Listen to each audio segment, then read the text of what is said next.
feu.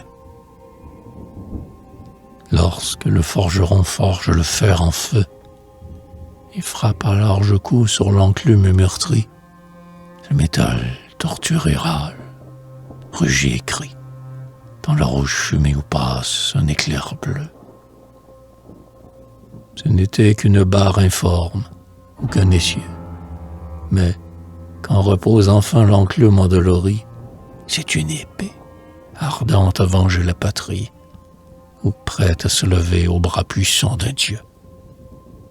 Tel, au brasier brûlant que ton génie allume, va, tourmente ton cœur ainsi que cette enclume, et torture ton œuvre ainsi que ce métal. Pas de pitié. Le fer aime qui le martèle. Meurtri, brise ton cœur, au forgeron brutal, et de ton cœur mourant naîtra l'œuvre immortelle.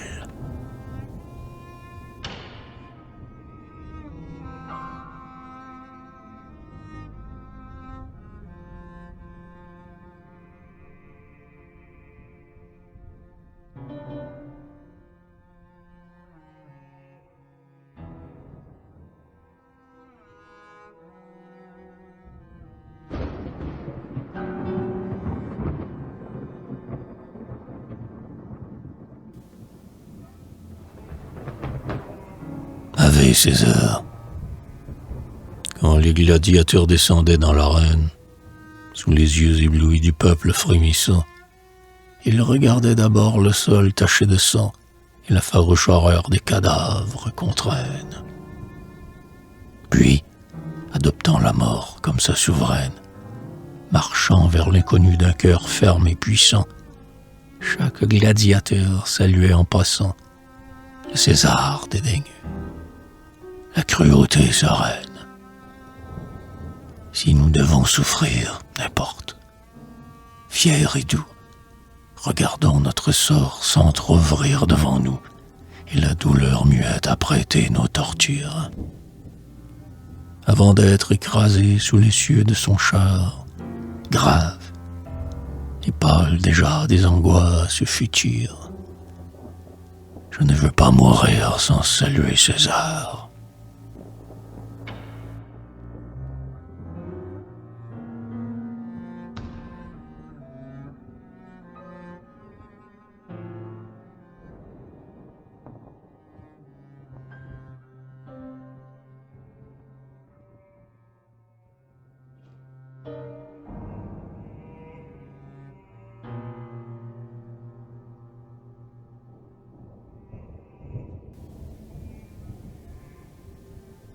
Amour et gloire.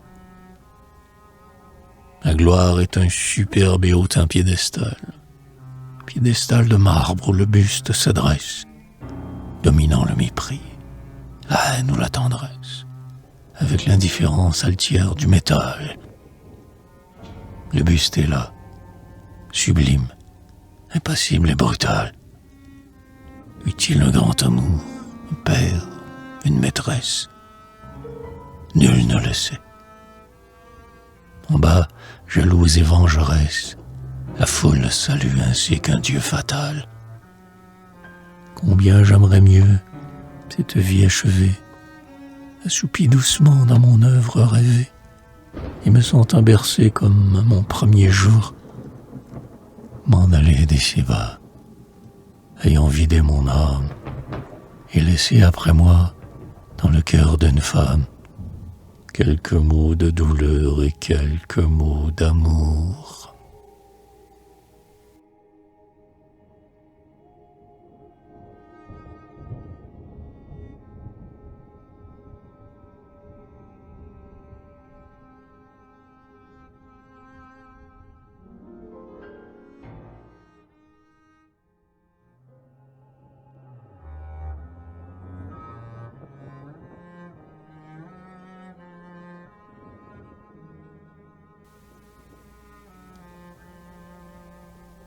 Le semeur.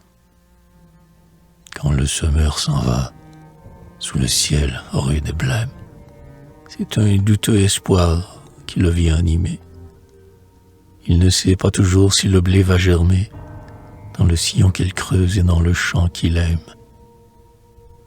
Pourtant il fait sa tâche, il marche, il sue, et même, puisqu'un jour de repos nous pourrait affamer, puisque c'est son devoir d'aller et de semer, il va, heurtant la glèbe indifférente, et sème.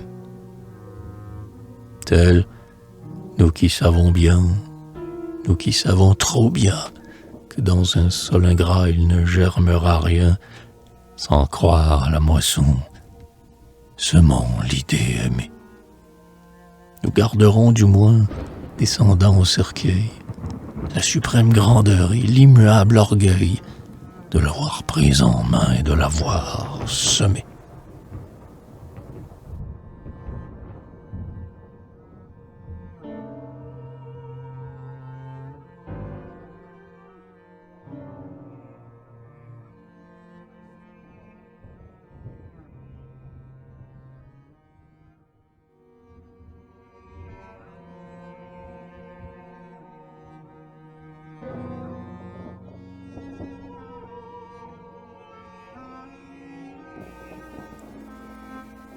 Baiser de mort.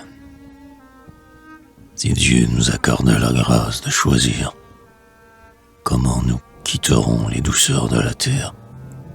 Je voudrais, car j'ai peur du tragique mystère, épuiser jusqu'au bout mon suprême désir. Les yeux lourds, le cœur lourd d'angoisse et de plaisir, nous serions là, muets, effrayés de nous taire. Le silence emplirait la chambre solitaire. Nous chercherions les mots sans pouvoir les saisir. Ce serait l'heure douce où frissonnent les choses. L'odeur de tes cheveux et le parfum des roses m'assoupiraient encore dans tes bras épuisés. Mes lèvres brûleraient sur tes lèvres de flamme. Ce baiser suprême, après tant de baisers, nous fermerait les yeux en nous arrachant l'âme.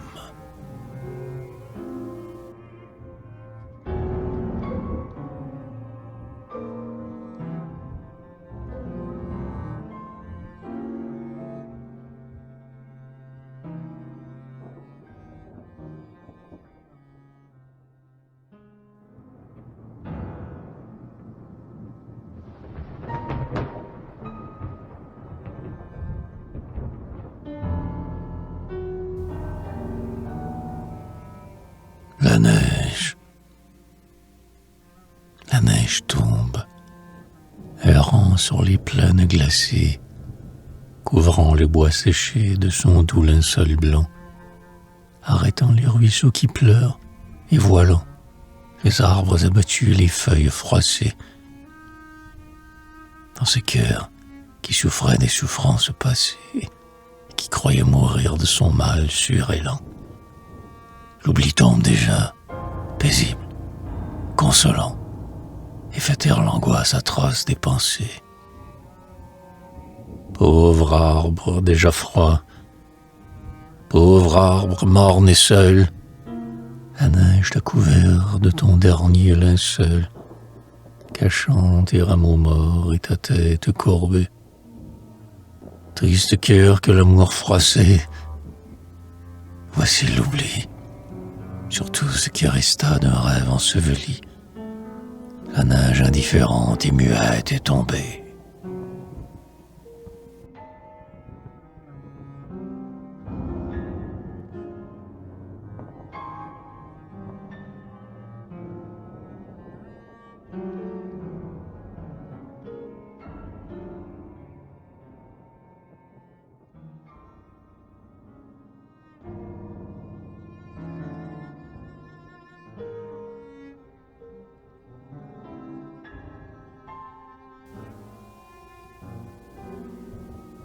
La tache de sang.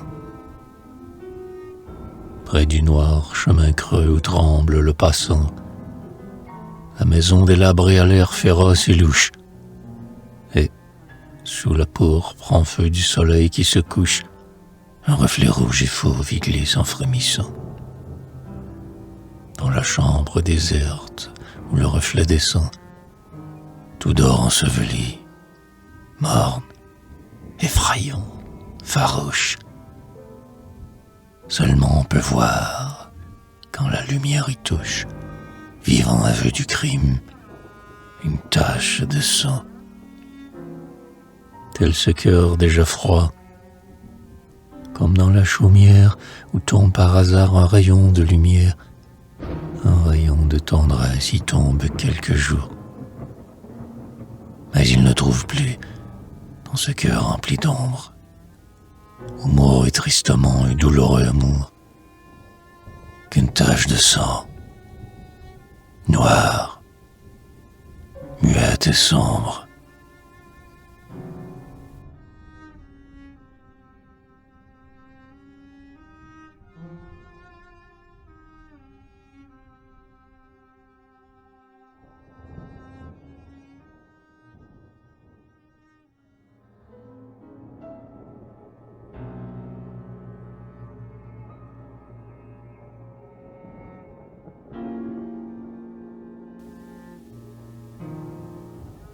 Tristesse de la mer. Quand les amants s'en vont, seuls sur la vaste grève, devant le ciel muet, devant les flots hurlants, parfois un vague effroi glace leur cœur brûlant. Je ne sais quoi d'affreux vient déchirer leurs rêves. C'est que la mer est triste et qu'un râle soulève toute l'immensité béante de ses flancs, devant tant de soupirs, ingénus ou troublants, qui la viennent navrer sans répit et sans trêve. Elle a tant écouté de mensonges divins, tant de baisers amers et tant de sanglots vains, qu'elle enroule à jamais comme une horreur vivante. C'est pourquoi, par les soirs de houle, les amants, devant l'immense mer qui maudit leurs serments, sentent passer en eux les frissons d'épouvante.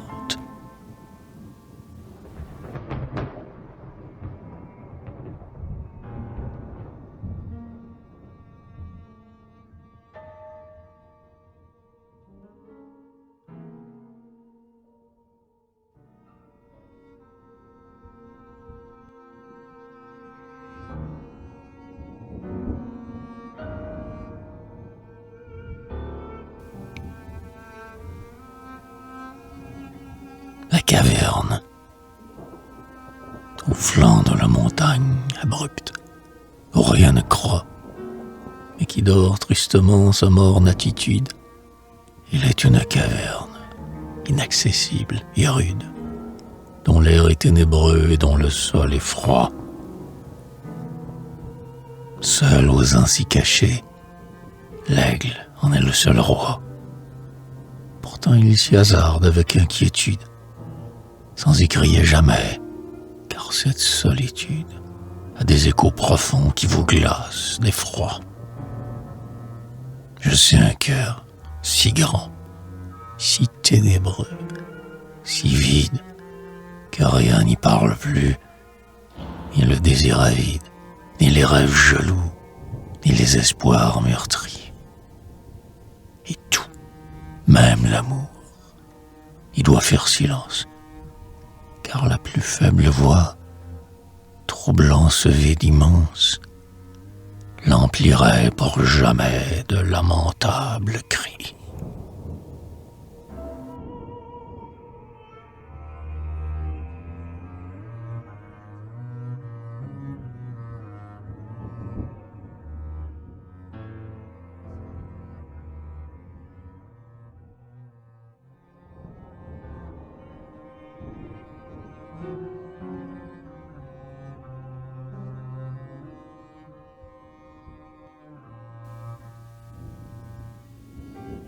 Devant le ciel.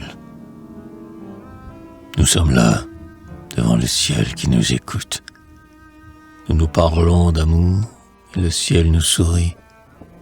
Il entend nos baisers, il entend notre cri, il rouvre à jamais sa lumineuse voûte. L'azur est un chemin, L'azur est une route où s'en va le parfum de tout ce qui fleurit.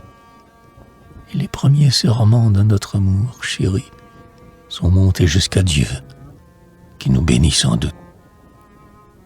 Va, les serments d'amour qu'on fait devant le ciel ont cela d'imposant et cela d'éternel, que le ciel grand ouvert les garde en son abîme. Il nous les redirait au jour de lâche oubli, et ce serait assez de ce témoin sublime pour réveiller en nous l'amour enseveli.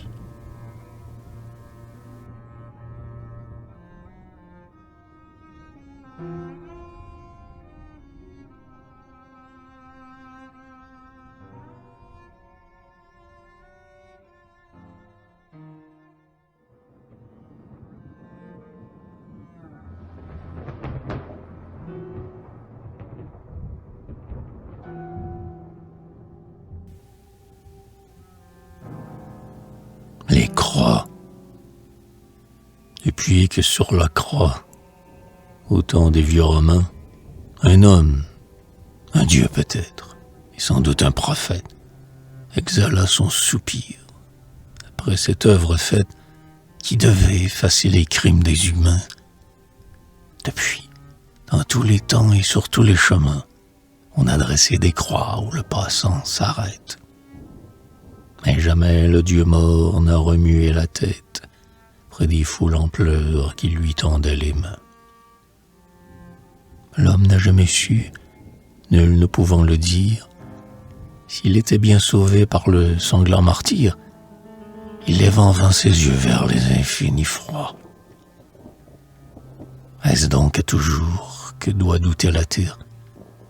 Et ne t'ouvriras-tu, ciel gonflé de mystère, que sur le dernier homme et la dernière croix?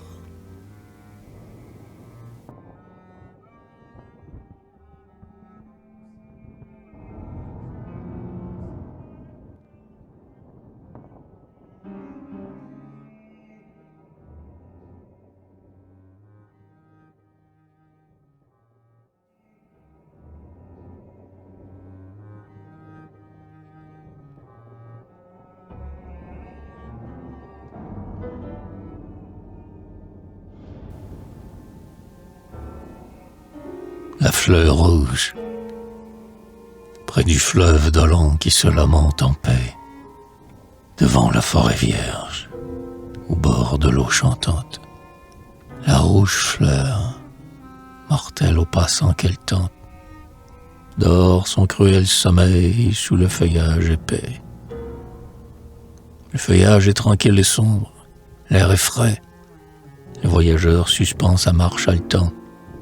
Il respire la fleur, s'assoupit pour l'attente, et le pâle endormi ne s'éveille jamais. J'ai respiré la fleur de l'amour. Elle grise, elle fait défaillir la volonté surprise, et le cœur se sent lourd d'une étrange douleur. Et pourtant, enivré du poison qu'on adore, lassé, tremblant, mourant, on se soulève encore pour mourir tout à fait en épuisant la fleur.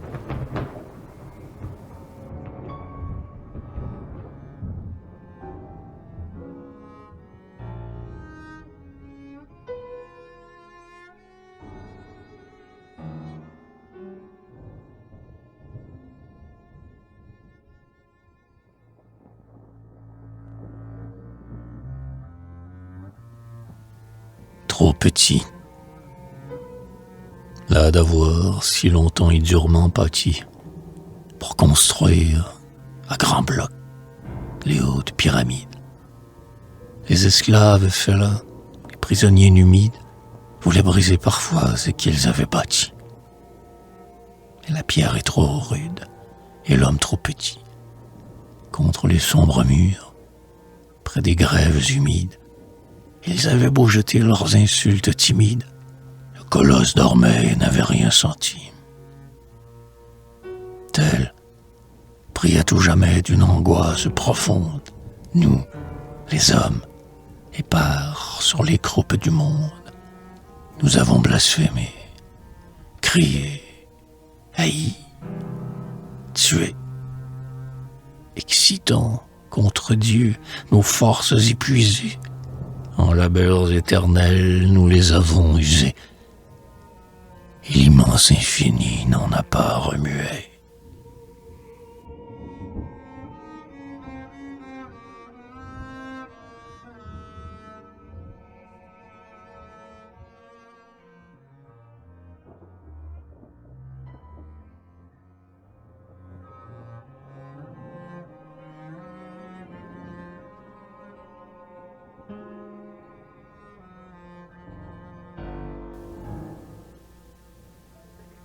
À Don Juan, bien des hommes t'ont plaint, ô Don Juan.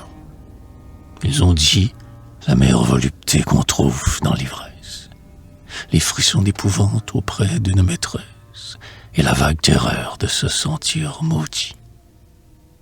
Mais non, jamais ton cœur ne s'étant repenti. Tu vas, émerveillant la foule qui s'empresse.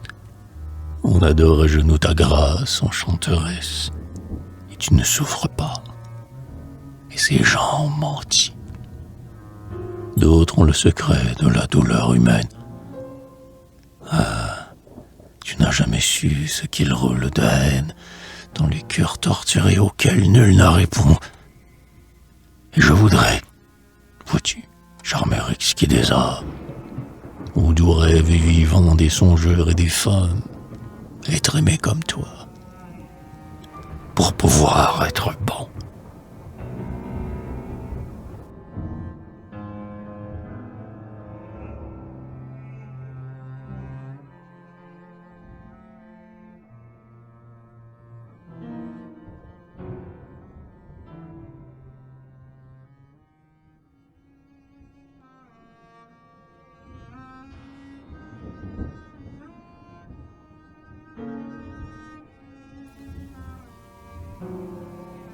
En face,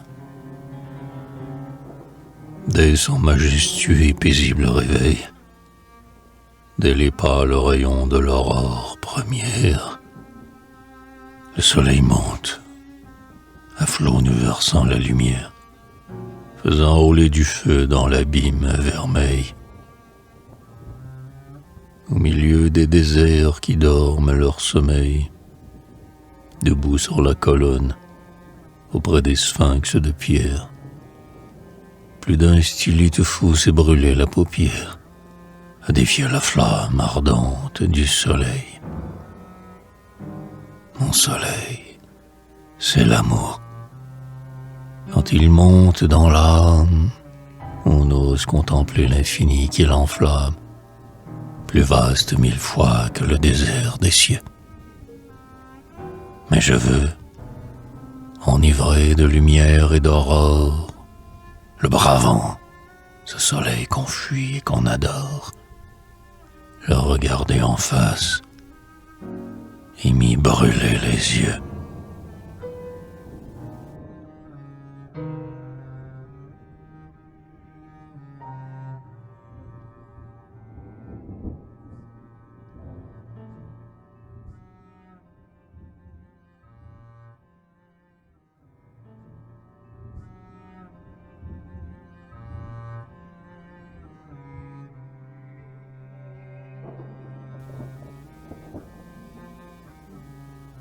Retour. Le voyageur revient, l'œil clair, le pas alerte. Au village natal d'où jadis il partit. Tiens, voici la maison qu'il a vue tout petit, et le puits, et la cour silencieuse et verte. Mais quoi?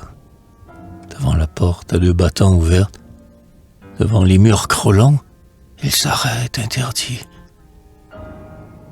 Oh, la douleur atroce. Oh, le destin maudit. La cheminée froide et la maison déserte. Tel, après de longs jours d'un rêve douloureux, je suis redescendu dans mon cœur ténébreux. Rien n'y palpite plus, ni l'amour, ni la gloire. Dans ce qui fut mon cœur, je suis un étranger. Et, tout pâle d'effroi, je n'ose interroger le silence éternel de cette tombe noire.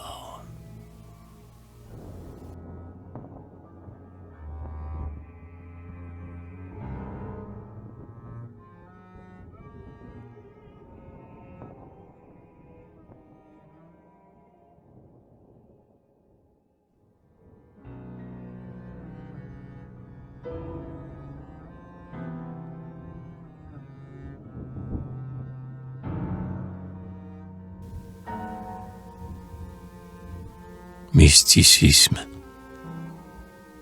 Fils d'un siècle où le beau n'est plus que le réel, où jusqu'au fond des pleurs on a jeté des sondes, d'un siècle où l'analyse, en disséquant les mondes, a désespéré l'homme et dépeuplé le ciel. Je garde, ingrat rêveur, le regret éternel de la vision bleue et des chimères blondes, volontaire captif des ténèbres profondes, la lumière m'est dure et le vrai m'est cruel. Je cherche des soupirs sous le rire des femmes. À travers les yeux clos, je touche mieux les âmes. Ce sont les cœurs muets qui me parlent tout bas. Et j'aime éperdument, comme au temps de l'Astrée, une femme en secret à jamais adorée, qui s'appelle Clymène et qui n'existe pas.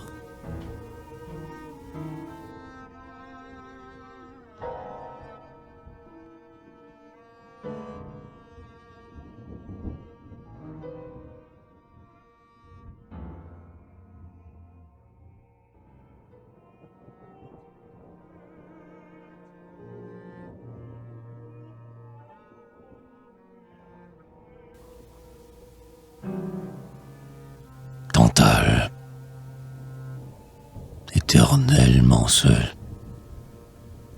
éternellement là. Tantale, dont le ciel a défendu qu'il meure, tend ses lèvres en feu vers le flot qui l'effleure. Mais le flot décevant glisse et s'enfuit plus bas. Alors Tantale crie, puis se révolte, il pleure. Enchaîné sans recours, épuisé de combat, il appelle la mort, mais la mort ne vient pas. Et l'air brûle, et l'eau brille, et l'âpre soif demeure. Tel, d'un suprême espoir, je me croyais sauvé, mais on subit son rêve après avoir rêvé. Et voilà que mon cœur, pris d'un amour fatal, mon cœur, ne pouvant boire aux lèvres que j'aimais, traîne immortellement cette soif de Tantale qui le consumera sans le tuer jamais.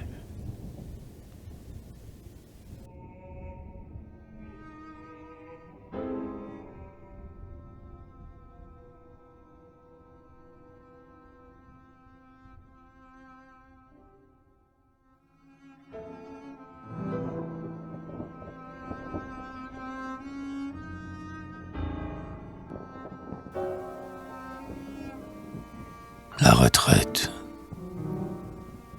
Un soir, en entendant la retraite passer, loin des éclats de voix de la foule distraite, à l'heure où l'on soupire, à l'heure où l'on regrette, j'ai senti, tout à coup, mon âme se glacer.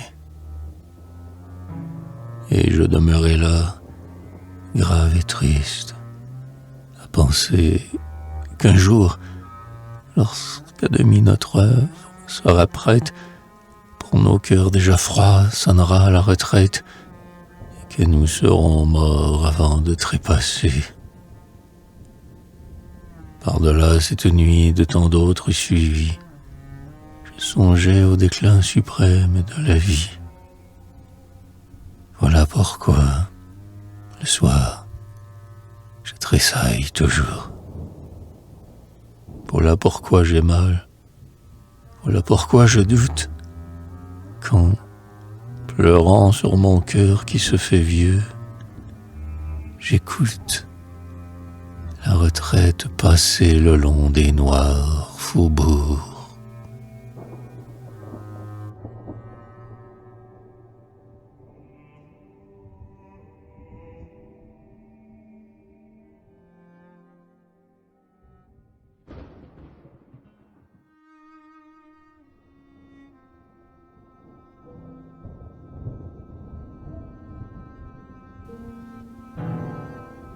À la gloire.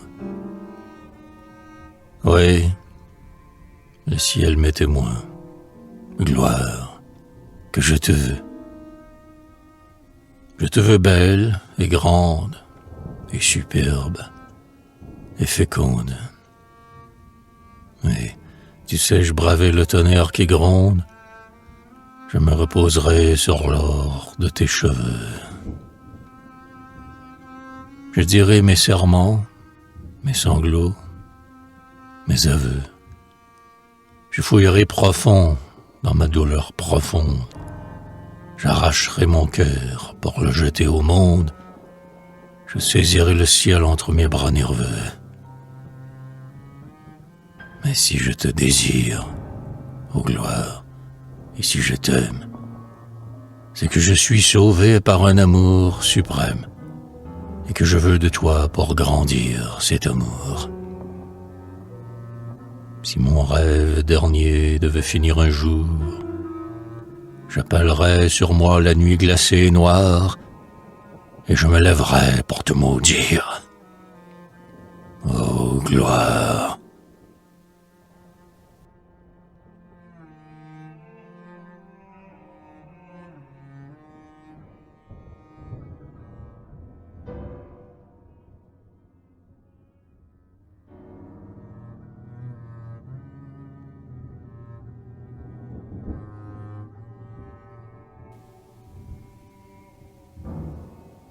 Mort et morte. Ouais, vous m'avez trahi pour l'amant inconnu, dont les baisers d'une heure ont déchiré ma vie. Je n'ai pas de colère, je n'ai pas d'envie. Le mort tué vous garde un sourire ingénu.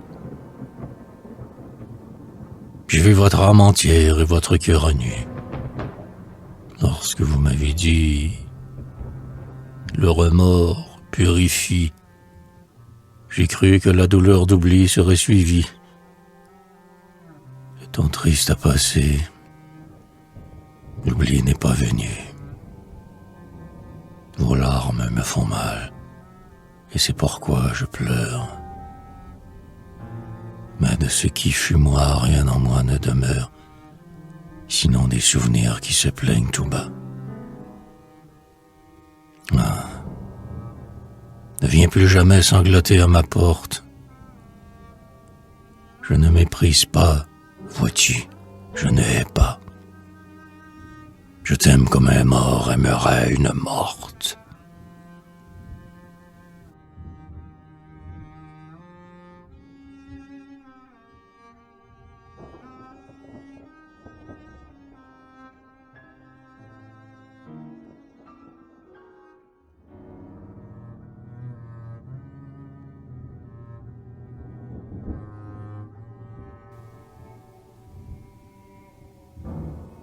La robe.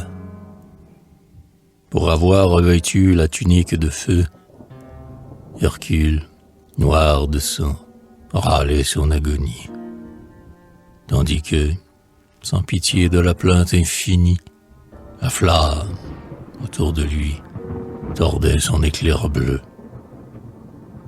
Fervent d'un fol amour, je passais par ce lieu. J'ai vu le Dieu saigner dans son ignominie. Et moi, qui me voudrais consumer de génie, j'ai senti mon cœur battre en jalousant le Dieu. Mais alors, ma chair lâche, indolente et traîtresse, ma chair, faite de crainte et faite de paresse, m'a dit toute l'horreur des tourments épursus. Ma raison me criait « Il en est temps, recule !» Je regardais le feu qui consumait Hercule. Hercule est mort. J'ai pris la robe de Nessus.